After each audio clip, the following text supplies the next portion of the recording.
こんにちは、ハリケーンフットボールです。今回の教材は、ブライトンの三笘薫に関する動画です。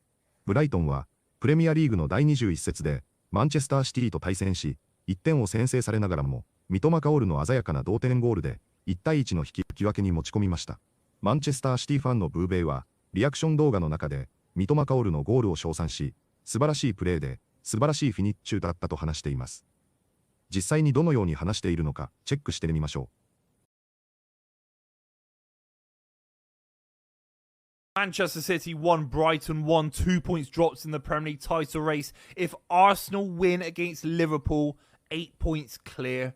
That is embarrassing. That was shambolic today against Brighton. It was worse than Chelsea. It was worse than Sunderland. At home to Brighton, midweek, under the lights, you have to beat them. You have to beat them. And with some of the chances that Erling Haaland had in the final 20 minutes, Cherky as well, that is absolutely shocking. It might be the worst result this season. It's worse than a loss. There have been a few losses at the start of the season, including the likes of Tottenham and Brighton as well.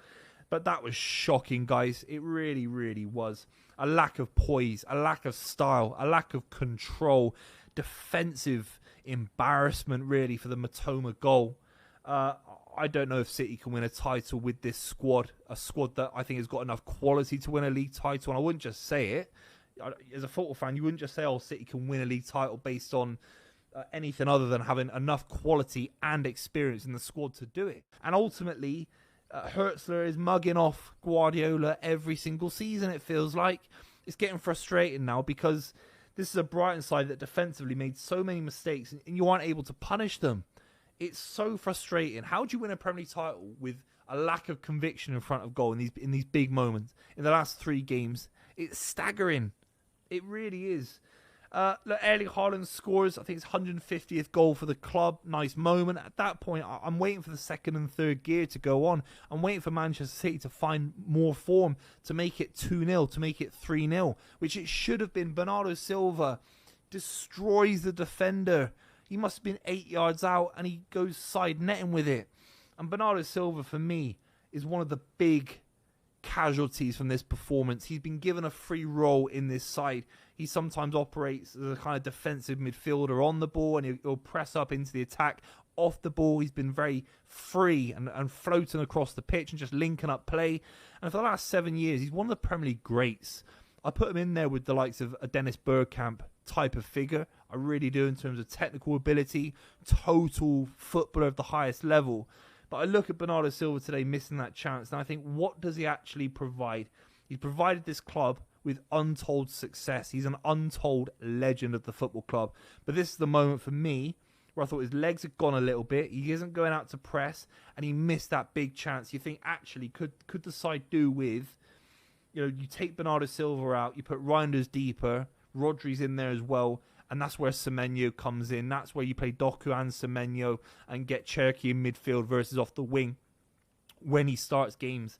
Because Bernardo Silva, for me, had a really flat game. And I think it's the kind of performance that he is at this stage of his career where the legs have gone a little bit and actually Brighton's midfield were able to play through him a touch. And that is frustrating. He should have made it 2-0.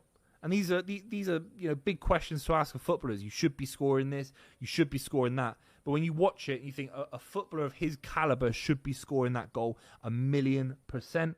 And then he doesn't come out anywhere near well enough for the Matoma strike. Matoma does exceptionally well. It's very, very well worked. It's fluid. It's almost first time from Brighton from one end of the pitch up to the other. And Matoma drives from the left-hand side and buries it into the far corner. Nothing Donnarumma could do. It's an unbelievable strike. But when you look at the defending from Bernardo Silva, he sort of lets him get past him far too easily. We can't sit here and say Bernardo Silva is a defensive midfielder. He shouldn't be the guy in front of the back four, protecting the back four with Nico Gonzalez or Rodri.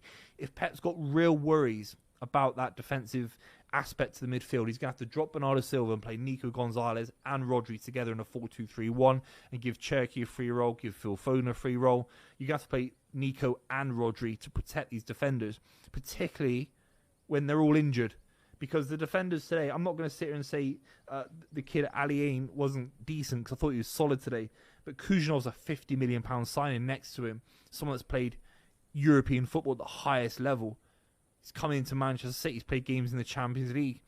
I thought he was really poor today. I do. I thought defending for the Mitoma goal, you actually look at him, his body position is shocking. He should be doing a lot better. Look at Van Hecke throughout the game, putting in massive blocks. Kuznov, for me, maybe it's critical, too critical, but ultimately the Mitoma strike has cost Manchester City in this game. 次は解説です。今回は面白い表現や分かりそうで分からないような表現も結構ありましたが、いくつかピックアップして解説しています。それでは本日の解説をチェックしてみましょ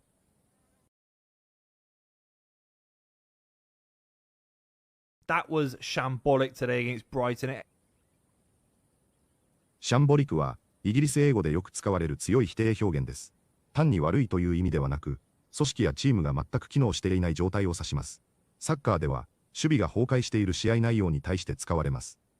ファンや解説者が怒りや呆れを込めて使う言葉です。poorや bad よりもはるかに厳しい評価になります。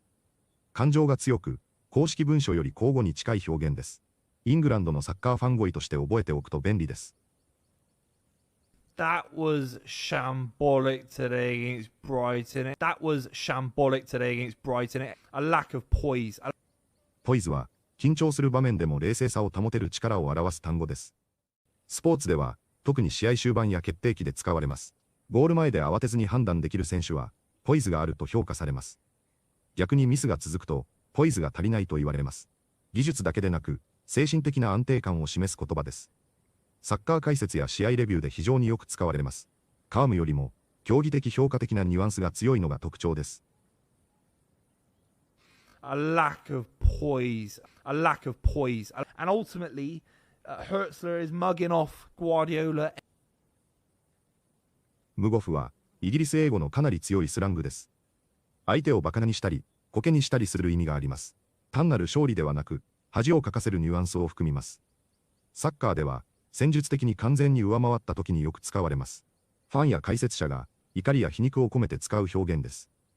丁寧な場面や公式な文章では使われません。感情が強く出る口語表現として覚えると理解しやすいです。And ultimately, Hertzler is mugging off Guardiola. And ultimately, Hertzler is mugging off Guardiola is one of the big casualties from this performance. ケジュアリティは、もともと戦争や事故での犠牲者を表す単語です。しかし現代英語では、比喩的な使い方も非常に多くなっています。サッカーでは、チーム全体が悪い時に評価を落とした選手を指します。必ずしもその選手が一番悪かったという意味ではありません。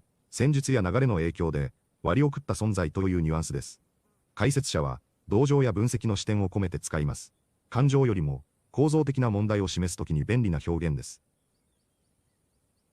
Is one of the big casualties from this performance. Is one of the big casualties from this performance. Because Bernardo Silva, for me, had a really flat game.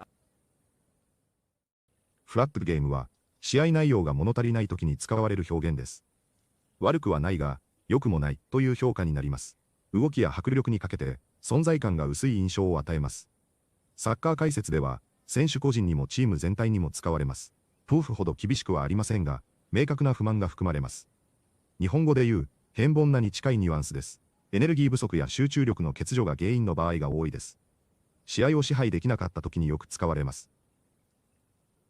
Because Bernardo Silva, for me, had a really flat game. Because Bernardo Silva, for me, had a really flat game. And actually, Brighton's midfield were able to play through him a touch. アタッチは、イギリス英語でよく使われる控えめな表現です。意味は、少しややですが、実際には本音を和らげる役割があります。話し手が強く批判したい時でも、言葉を柔らかくするために使われます。サッカー解説では、選手や守備への不満を穏やかに伝える時に登場します。アタッチスローは、少し遅いというより、思った以上に遅いニュアンスです。完全に否定せず、評価をぼかしたい時に便利な表現です。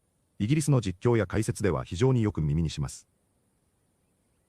And actually, Brighton's midfield were able to play through him a touch. And actually, Brighton's midfield were able to play through him a touch. いかがでしたか？三笘薫は、ゴールを挙げるまではいまいちという評価もありそうでしたが、あのゴールだけで十分だったのではないでしょうか。一見、何か起きそうなビッグチャンスというものではなく、何気ないプレーからゴールを奪ったような印象だったと思いますし、目の前に大量のディフェンダーがいながらも、ディフェンダーの股を抜いて、ファーサイドに流し込んだシュートは、素晴らしい以外の評価もないでしょう。欲を言えば、ディエゴ・ゴメスが外したビッグチャンスでは、明らかなアシストを逃し、三笘自身でもシュートを打てたようにも見えましたので、あっては残念すぎるチャンスでした。試合後の記者会見でのヒルツラーの動画も上げましたが、三笘薫はまだまだ 100% ではないとはっきり言っており、これからさらに活躍しそうな兆ししかありませんが、ただただ怪我だけはせずに、無理しない範囲で活躍してほしいと願っています。本日もご視聴いただきありがとうございました。またすぐにお会いしましょう。